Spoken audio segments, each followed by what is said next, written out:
Queremos dar los buenos días al doctor José Ernesto López Almaraz. Buenos días, doctor. Buenos días, Héctor. Muchas gracias. Pues nosotros quisiéramos platicar brevemente con usted acerca de su especialidad. Nefrólogo significa qué parte del cuerpo. Los nefrólogos nos encargamos del cuidado renal y la función de estos órganos. Generalmente tenemos dos y se encarga de filtrar las toxinas del cuerpo. Son unos filtros muy sofisticados, pero también se encarga de regular la presión arterial, de producir diversas hormonas como la eritropoyetina, de tener un balance de líquidos y de minerales en el organismo. ¿Y cómo debemos cuidar nuestros riñones para no aumentar el número de pacientes en este país? El punto que tocas es muy importante. Actualmente existen alrededor de 130,000 mexicanos que requieren ya diálisis o trasplante, y gran parte de ellos, más del 50%, es debido a diabetes mellitus e hipertensión arterial. De modo que el primer cuidado que debemos de tener, sabemos que tenemos alguna de estas enfermedades, es evaluar de forma anual la función renal. Si encontramos algún daño de forma temprana, es fundamental darle tratamiento de protección para evitar que se deteriore más la función. ¿Que hay diferentes etapas de ese padecimiento? Así es, son 5 etapas y las 4 primeras pocas veces dan síntomas. De modo que cuando la persona tiene algún problema como pies hinchados, como espuma en la orina, porque ya estamos en etapas muy avanzadas y hay poco que hacer desde el punto de vista preventivo. ¿Y cuál es la primera señal entonces a la que debemos estar hombres y mujeres atentos? Son varias. Lo normal es que durante el día vayamos al baño varias veces y en la noche no vayamos muy poco. Si durante la noche empezamos a ir múltiples veces al baño, si encontramos espuma en la orina, si vemos que los pies se nos empiezan a hinchar, es momento de investigar qué está sucediendo.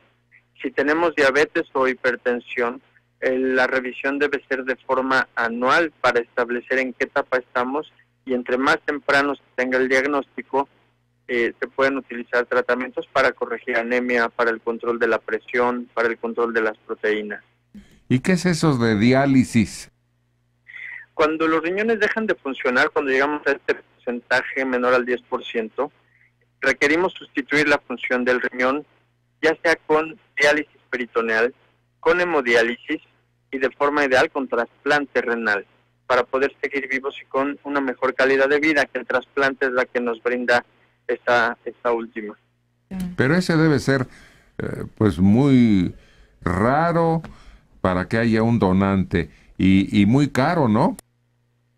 Así es, el tratamiento de la enfermedad renal terminal implica alrededor de 180 a 200,000 pesos al año, mientras que si el diagnóstico se hace en etapas tempranas, antes de que tengamos este deterioro, antes de que la calidad de vida disminuya, los costos se pueden abatir mucho. Desde el punto de vista de donadores, también tenemos escasez tanto de donador vivo como de donador con muerte encefálica. Por lo tanto, la cultura de donación es uno de los temas que es importante promover. Oiga, doctor, y un dolor más o menos por donde nos han dicho que está ese órgano, doctor José Ernesto López Almaraz, ¿es también señal de que algo está mal ahí? La gran mayoría de dolores en espalda baja son de origen muscular. El dolor en los riñones se presenta cuando hay piedras o cuando hay alguna infección llamada pielonefritis. Y las piedras, ¿qué alimentación debemos cuidar que no nos las produzcan? El exceso de sal es el principal factor que promueve la formación de piedras. Y cuando hablo de sal, hablo de todos los conservadores que traen los alimentos, todos los endulzantes que traen los refrescos. Sí, México se destaca por ser un país con un alto consumo de refrescos, desafortunadamente, y debemos de cambiar la tendencia, debemos de tener una cultura de consumo de agua, puede ser agua de sabor, pero que no tenga estas adiciones en cuanto a sal, porque esto favorece presión arterial alta y daño renal. Yo tuve piedra. Es un dolor espantoso que no lo deja a uno estar ni de pie. Y alguien me decía de ahí, de los que estaban atendiéndome, porque tomaron radiografías y forzosamente tenía que estar de pie y nomás no me sostenía. Decían que duele más que un parto. Eso es lo que se dice generalmente, y esto, bueno, habría que preguntárselo a alguna mujer. Para ponernos de acuerdo. ¿Y qué? ¿Es que de repente funciona mal nuestro organismo, el que crea piedras? ¿O algunos alimentos que también tienen esa característica que usted dice para formarlas? Ambas cosas. Hay estudios que nos permiten definir cuánto calcio elimina el riñón, cuánto ácido úrico elimina el riñón y algunos otros elementos, de modo que podemos evaluar el riesgo de volver a formar piedras. Se estima que hasta el 50% de la población puede formar alguna piedra en algún momento de la vida sin que necesariamente tenga esta alteración, pero si hay eventos repetidos ya es necesario hacer una investigación más a fondo. Se dijo en cierto momento que había un nuevo procedimiento en agua y con vibraciones que lo metían a uno en una especie de tina. Sí. ¿Funciona? La elipsia extracorpórea es una destrucción de las piedras por ondas de choque. En los últimos 10 años también el tratamiento de las piedras ha evolucionado a tener ahora tratamientos con láser, tratamientos que llaman endourológicos, que es destruir la piedra en el sitio donde está y después dejar que las arenillas salgan. Lo importante es aquí evitar que una de estas piedras obstruya el riñón, porque al obstruirlo, esto sí puede degenerar en una insuficiencia renal. ¿Y por qué la naturaleza o Dios para los creyentes nos puso 2 riñones? Es una muy buena pregunta. Afortunadamente tenemos 2. La respuesta no la tengo, pero tenemos 2 que nos permite en un momento determinado convertirnos en donadores vivos de un órgano. En los últimos 30 años que ha habido trasplante renal de forma más rutinaria, hemos visto que los pacientes trasplantados y que cuidan su estilo de vida pueden llevar una calidad de vida excelente y de hecho están más vigilados que alguien que nunca se hace una revisión anual. ¿Y por qué a veces tiene que ser un pariente que la compatibilidad, dicen ustedes? Así es, entre más parecido sea desde el punto de vista genético el donador, se requiere menos dosis de medicamento para evitar rechazo. Este es un punto que hay que reforzar. El trasplante renal no significa que estoy curado de mi enfermedad renal, significa que tengo una mejor forma de terapia sustitutiva de la función del riñón, y entre más parecidos sean genéticamente, tenemos una mejor sobrevida del injerto.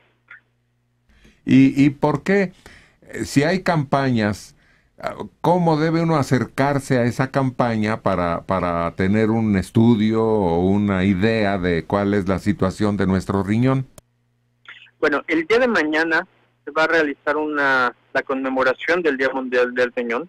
3 organizaciones no gubernamentales, Asociación ALE, Fundación Mexicana del Riñón y Asociación Mexicana para la Acidosis Tubular Renal, organizaron una campaña de conferencias y de detección oportuna de la enfermedad renal. Tienen una página que es diamundialdelriñón.org. Ahí vienen información y ligas a la Fundación Mexicana del Riñón para saber qué debemos hacer. A ver, nos lo repite despacito, por favor, doctor. Perdón, www.diamundialdelriñón.org. Doctor, ¿alguna otra cosa que agregar a lo que hemos visto esta mañana en este programa? Invitar a que si tienen diabetes o hipertensión arterial o tienen un familiar con este padecimiento, se acerquen a su médico para una evaluación de la función renal. Son 2 exámenes muy sencillos, uno de sangre, que es creatinina cerca, y un examen general de orina en busca de proteínas, para establecer desde etapas tempranas si está afectado el riñón e implementar medidas preventivas. Lo que no hagamos ahora por nuestra salud, en algunos años puede pasarnos una factura muy alta. Ándele. Doctor José Ernesto López Almaraz, le agradecemos mucho y ojalá que tengamos oportunidad de charlar nuevamente sobre esto para, sobre todo, aumentar la prevención de algunos males que, como dice usted, detectados en etapas tempranas, no considera una pesadilla el paciente.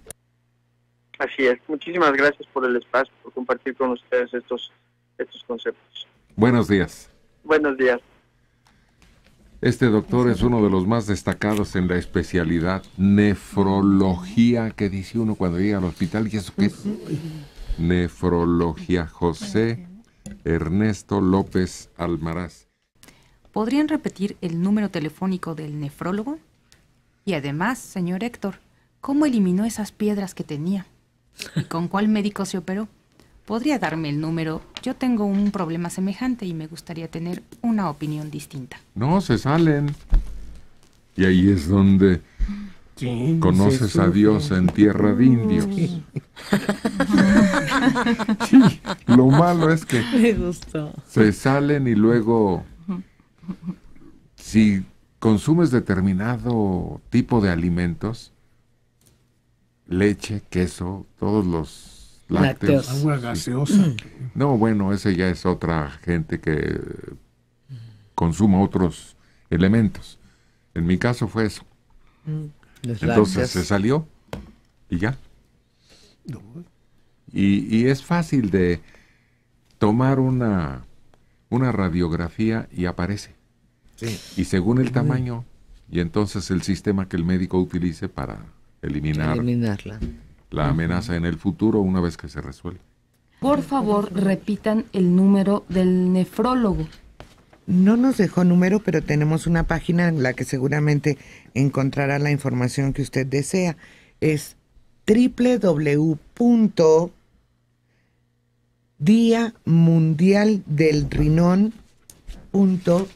www.diamundialdelrinón.org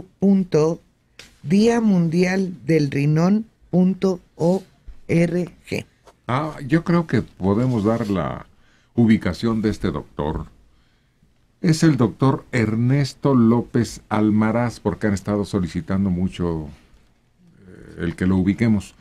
Ernesto López Almaraz es nefrólogo del Instituto Salvador Subirán. Este es el de nutrición, ¿verdad? Sí. Departamento de Nefrología. Repito, doctor Ernesto López Almaraz, lo localiza usted en el Hospital de la Nutrición que llamamos nosotros, que tiene el nombre de Salvador Subirán, en el Departamento de Nefrología.